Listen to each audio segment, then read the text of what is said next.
Most CEOs can't answer this very important question. Which products create the highest customer value? And I'm going to show you exactly how to answer that question. So let me start with a quick story.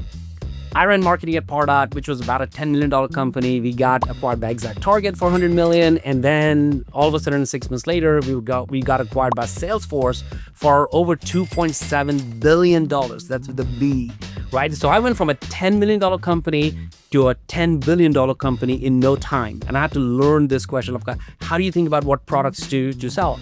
And then at especially Salesforce, we had multiple different products. We had literally over 100 different products all over the place. And I was trying to understand, well, how do you know which products are good and create most value? And how does Salesforce really figure that part out? The sales rep in every company just think at Salesforce, do they just try selling whatever? And I learned something really interesting. I learned that they had this categorization of highest value products, which means they knew where is the highest margin for every single product. So the way they did that was they literally divided their entire business into what they called clouds. If you know anything about Salesforce, they're big on cloud. They have this big event called Dreamforce, that's all cloud. And what they have is a sales cloud, a marketing cloud, a customer success cloud, and that did for them was they were able to get customers to hop in to which cloud they want to subscribe to so that they can create the most value. And the way they did that was they answered this really, really hard question. Well, which product actually is creating the greatest value, the highest customer value? So here's an example. When Pardot got acquired, we were part of the Sales Cloud. And I was like, well, it's a marketing product. What is it doing in the Sales Cloud? The reason it did was because Sales Cloud was specifically for B2B. And Pardot was a marketing automation platform for B2B. So they knew that when they attach Pardot to the Sales Cloud, they will be able to sell the same product that my little small company at 10 million revenue at that time before getting acquired, we were selling it for $1,000 a month. They were able to sell it for 20, 30, even 50,000 and now over 100,000 a year.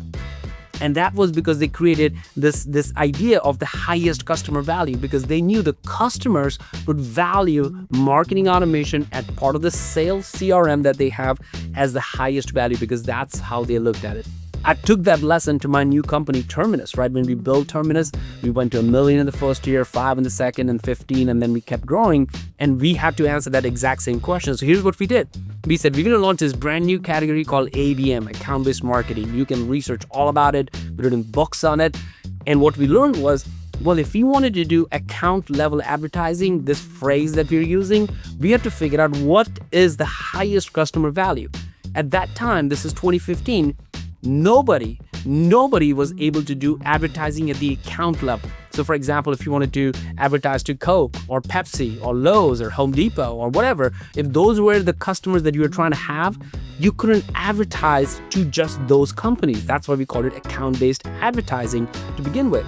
So we literally launched the whole category of account-based marketing with this one tiny little product called ABM within this company, Terminus. And because people could target companies that they actually were trying to sell to directly, we went off really fast. We were literally did $1 million in the first year, 5 and 15. The reason we grew that fast is because we understood the highest customer value was the ability for marketers to target the target accounts they want to go after fast.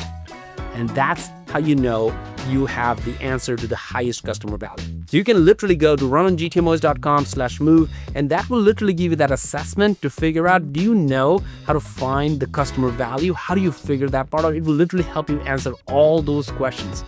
Now that you understand why this question is important, this is something that every CEO misses, which is you learning what to do and what not to do. The answer to the question, which products create the highest customer value, it's going to help you answer that question. It will tell you if you should launch a new product or not, if you should open an office in a different location or not. All these things can help you answer the question, which products create the highest customer value. You can go to runongtmos.com/move, and it has an assessment that will help you figure this thing out. And when you do that, you'll be able to answer this question with a lot more confidence, which products create the highest customer value. Now let's get moving.